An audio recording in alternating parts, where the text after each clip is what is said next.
Wow. Good evening. I am deeply honored and humbled to be here in front of fellow graduates who have brilliant futures ahead of them, in front of parents who have brought brilliant people to the world, and in front of ESSEC staff and faculty who have contributed to shaping these brilliant minds. And now I'll switch back to French because I do handle stress better in French.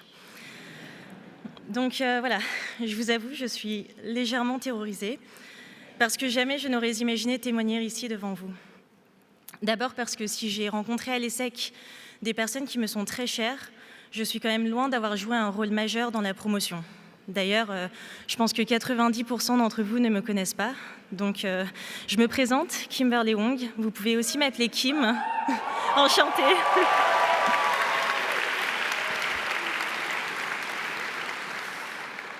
Ensuite, parce que mon parcours un peu alambiqué ne me semble pas très représentatif de celui de la promotion. Mon cursus à l'ESSEC s'est calé entre 6 ans de pharmacie et une thèse sur les startups en santé. J'ai fréquenté le campus de Cergy à peine un semestre après avoir passé 15 mois à Singapour. Et mon programme de cours a oscillé entre la très logique chère santé, mais aussi l'improbable cours de littérature américaine, qui est d'ailleurs la meilleure décision de ma vie cergissoise. Thank you so much, Michael and Curtis.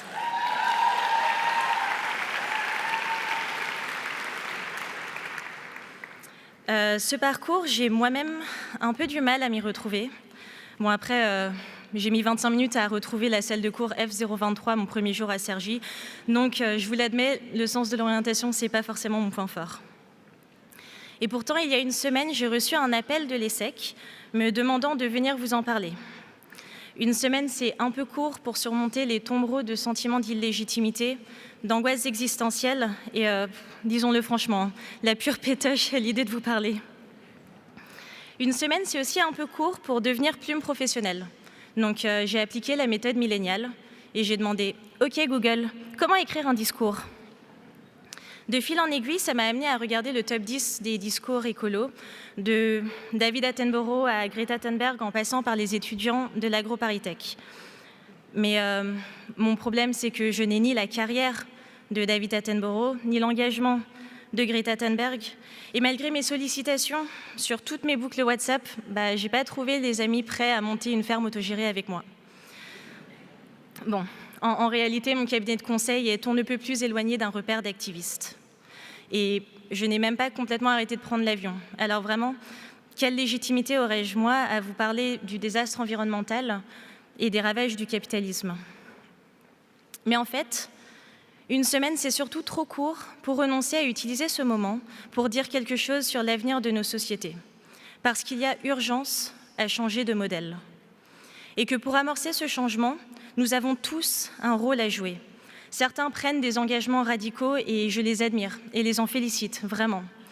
D'autres vont juste penser à prendre leur tote bag en allant faire les courses. Et évidemment que c'est infiniment moins bien. Mais c'est déjà quelque chose. Un changement d'habitude, peut-être même le début d'une prise de conscience. Et cette prise de conscience, il faut s'y engouffrer. S'il y a quelque chose que j'ai appris durant mon parcours, c'est la valeur du questionnement. Je m'interroge en permanence, surtout, tout le temps. Ceux qui me connaissent un peu le savent et d'ailleurs, je pense, le subissent. Désolée, Maxime. Bon, je vous épargne les nuits d'angoisse et les cheveux blancs que m'ont coûté le choix existentiel entre les différents treks de cours à Singapour, le choix de police à utiliser sur mon CV ou encore quelle marque de poulet bio il faut acheter. Mais ce questionnement permanent, j'ai appris à y voir une force. Celle qui m'a poussée à faire un pas de côté après des études de santé déjà longues et rempilées pour 3 ans à l'ESSEC. Celle qui me fait réévaluer en permanence ce que je fais et où je vais, pour savoir ce que je veux faire et qui je veux être, pour savoir si je suis heureuse au travail, dans ma vie, pour savoir si j'agis bien envers les autres, mais aussi envers la planète.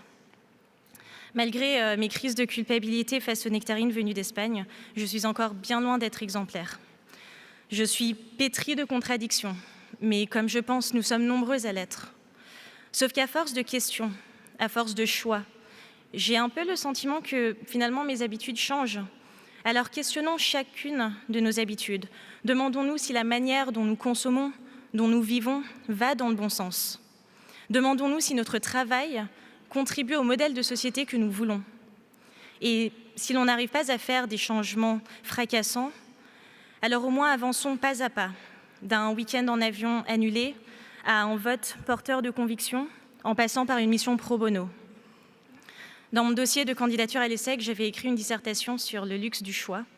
Et c'est peut-être précisément ça que nous offre l'ESSEC, et pour ça que nous sommes venus toquer à sa porte il y a quelques années. L'ESSEC nous donne les moyens de faire des choix. En tant qu'alumni de l'ESSEC, nous avons tous le luxe de faire des choix éclairés, des choix libres.